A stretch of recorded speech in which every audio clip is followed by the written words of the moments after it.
So today we'll be doing sentence completion. What is sentence completion? As the name implies, you're given an incomplete sentence and you are to listen to complete it with a word or combination of words you will hear from the audio. Now, an example of sentence completion is this. What dash helped to make these changes? So this space here, you're going to listen to the audio and you pick a word that you will use as the answer. Now, it depends on the instruction. Now, the instruction says complete the note below, write one word only. So in this case, your answer must not be more than a word. Now, what are the strategies? The first one is read the instructions and note the word limit. Now, the instruction here says complete the notes below, write one word only for each answer. Our second instruction is read the questions and understand them. Now, I want to show you how to read with conclusions in mind. The first thing you read is the title, Development Studies. Now, this gives you a general overview of what they are talking about. Development Studies attempts to understand. Now, we have a column here. Column comes when they are about to list things. 1. How societies change and progress over time. 2. What dash help to make these changes? If you understand your punctuations very well, it makes understanding what you're reading easier. Step 3. Predict the type of word that you will hear. Now, predicting does not mean that it is what you predict that you will hear. You're just predicting the type of word you will hear. So let's continue.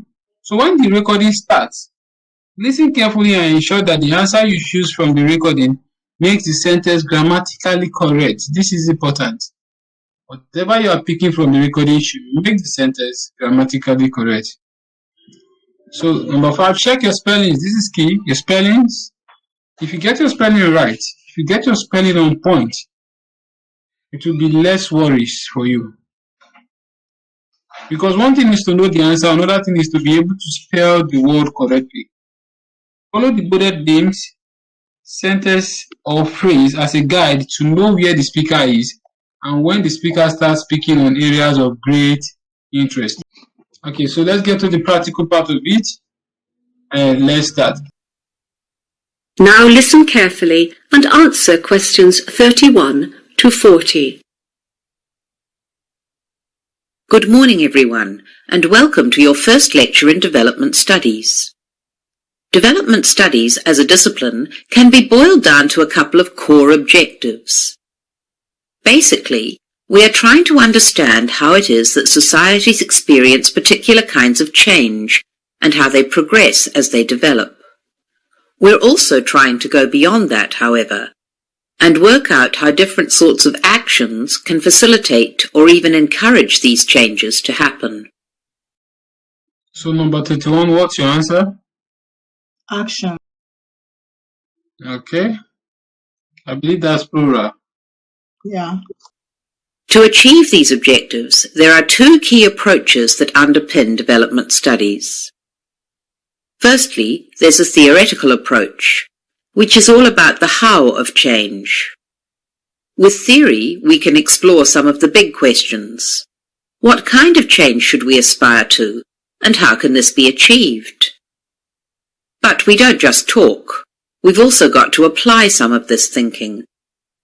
So, through the applied approach, we're looking at specific policies and trying to understand how they can most effectively be put into place. For number 32, what's your answer? Policies. Although we try not to limit ourselves, we do focus on a few key areas.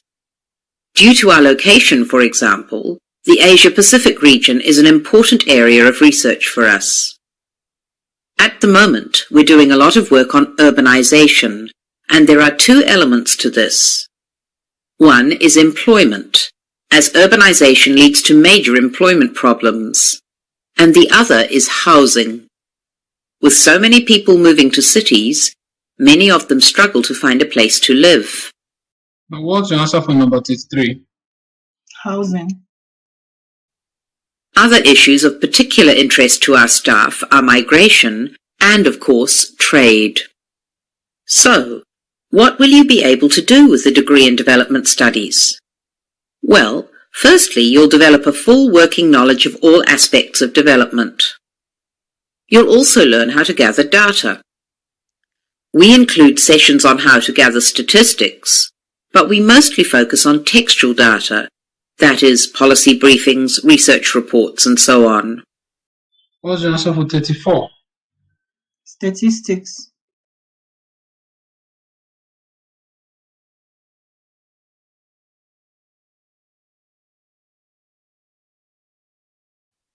Once you've done your research, you need to know what it all means. After all, there's not much point in collecting a whole lot of data if you don't know whether it's significant or not.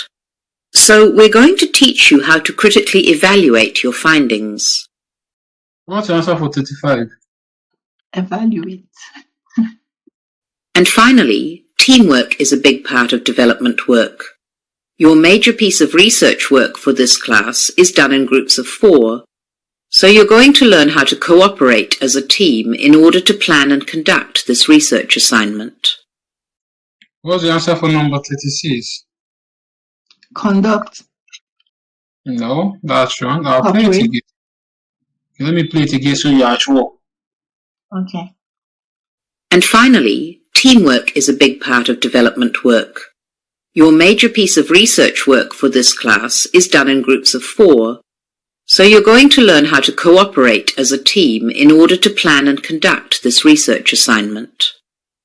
So what's your answer? Cooperate. I want to move on now to give you a brief overview of how development studies has evolved as a discipline since it was first established. The first thing to note is that, unlike other subjects such as mathematics or philosophy, development studies is very young. It began taking shape as a formal discipline only in the 1950s. At that stage, economic concerns were at the forefront of nearly all research efforts. What's number 37? Economic. Researchers assumed that development in general could be measured by indicators such as gross domestic product, GDP, or unemployment levels. In the 1970s, a new set of scholars took charge. These researchers, informed by the social movements of the 1960s, brought a new set of issues to the table. At that time, development studies grew increasingly critical of established practices and the assumptions that lay behind those practices. What's your answer for 38? Critical. Questions were raised in 3 areas: the role of power in creating policy, the importance of environmentally sustainable change, and problems with inequalities in terms of gender. What's your answer for 39? Gender. From the 1980s onwards, the economy staged a comeback as a centerpiece of development practice. A key factor here was the reduced significance of national governments due to a number of market-led reforms in many countries around the world. In contrast to the 1950s, however, researchers have recently shown a heightened interest in smaller-scale economic projects. One significant innovation here is the idea of making tiny loans, sometimes only a few dollars, to help women in particular to start up a small business. What was the answer to number 40? Loans. So that is good. Now, So please, can you play the last part again? Because I didn't hear remittance. They rephrased it. So it was just common sense, because after is either you're remitting or you're giving. So that was how I just chose the loans, but I didn't really get it, to be honest. From the 1980s onwards, the economy staged a comeback as a centerpiece of development practice. A key factor here was the reduced significance of national governments due to a number of market-led reforms in many countries around the world. In contrast to the 1950s, however, researchers have recently shown a heightened interest in smaller-scale economic projects. One significant innovation here is the idea of making tiny loans, sometimes only a few dollars, to help women in particular to start up a small business. That was tricky. Yeah, it was tricky. But all the same, if you really understood the sentence that you read, you will know that notes is the answer. Yeah. If you notice one thing, all the answers you picked make your sentences grammatically correct.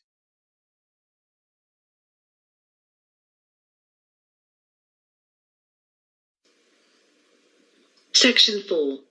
You are going to hear a lecture about the history of Indian railways. First, you now have some time to look at questions 31 to 40.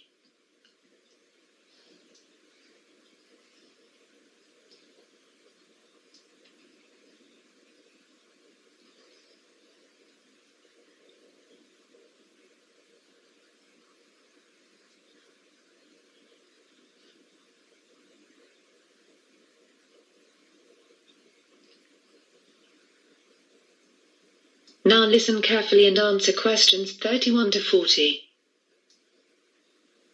In today's lecture, we're going to be talking about the history of Indian railways, from when they began up until 1945, when they had all been taken over by the government.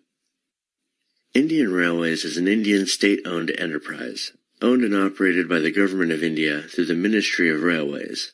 It is one of the world's largest railway networks, comprising 115,000 kilometers of track, over a route of 65,000 kilometers, and there are 7,500 stations. It transports over 25 million passengers daily, which is over 9 billion on an annual basis. Indian Railways is the world's 9th largest commercial or utility employer by number of employees, with over 1.4 million employees. The history of rail transport in India began in the mid-19th century. The core of the pressure for building railways in India came from London. In 1848, there was not a single kilometer of railway line in India. A British engineer, Robert Maitland Brereton, was responsible for the expansion of the railways from 1857 onwards. The Allahabad-Jabalpur branch line of the East Indian Railway had been opened in June 1867. Brereton was responsible for linking this with the Great Indian Peninsula Railway, resulting in a combined network of 6,400 kilometers. Hence it became possible to travel directly from Bombay to Calcutta. This route was officially opened on the 7th of March in 1870, and it was part of the inspiration for French writer Jules Verne's book, Around the World in 80 Days.